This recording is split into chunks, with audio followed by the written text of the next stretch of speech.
Une femme tire une seringue avec une substance épaisse à l'intérieur de ses bas. Elle verse la substance sur un bol de nouilles. Elle dit qu'elle va enfin se débarrasser de la fille, tout comme elle s'est débarrassée de son père. La femme se parle à elle-même de son plan diabolique, ignorant la présence d'une jeune fille nommée Sophie dans une autre pièce. La fille, effrayée, laisse tomber ses clés par terre. La femme appelle son nom, demandant si c'est elle qui est arrivée. Sophie s'approche, et la femme lui dit de s'asseoir et de manger les nouilles. Elle dit qu'elle sait que les nouilles sont sa nourriture préférée. La fille dit qu'elle n'a pas vraiment faim. La femme essaie de forcer la jeune fille à le manger. La fille résiste et demande à la femme si elle peut lui apporter un verre d'eau. Dès que la femme quitte la pièce, la fille échange les bols. La femme revient avec un verre d'eau et demande à la fille si elle a aimé les nouilles. Elle force la fille à manger et lui demande si elle a aimé le goût. La fille marmonne en disant qu'elle aime ça. La femme dit qu'elle a préparé cette nourriture avec amour.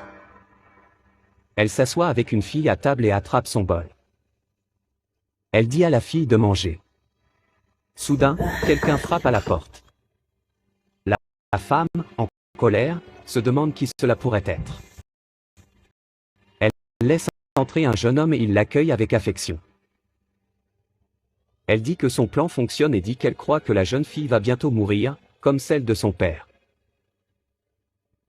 Une autre femme, qui travaille dans la maison comme femme de ménage, écoute la conversation, choquée. La femme embrasse le jeune homme et célèbre.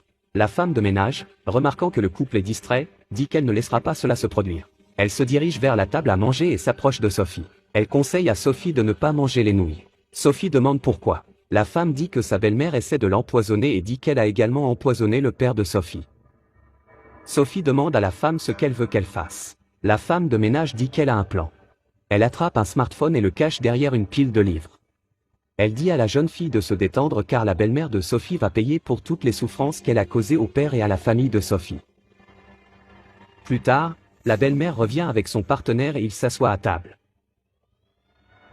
La femme dit à son amant de manger les nouilles parce qu'elles sont délicieuses.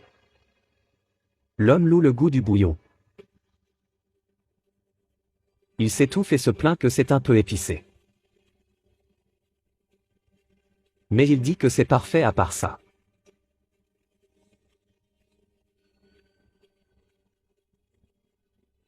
Soudain, l'homme commence à se plaindre d'une douleur à l'estomac. La femme commence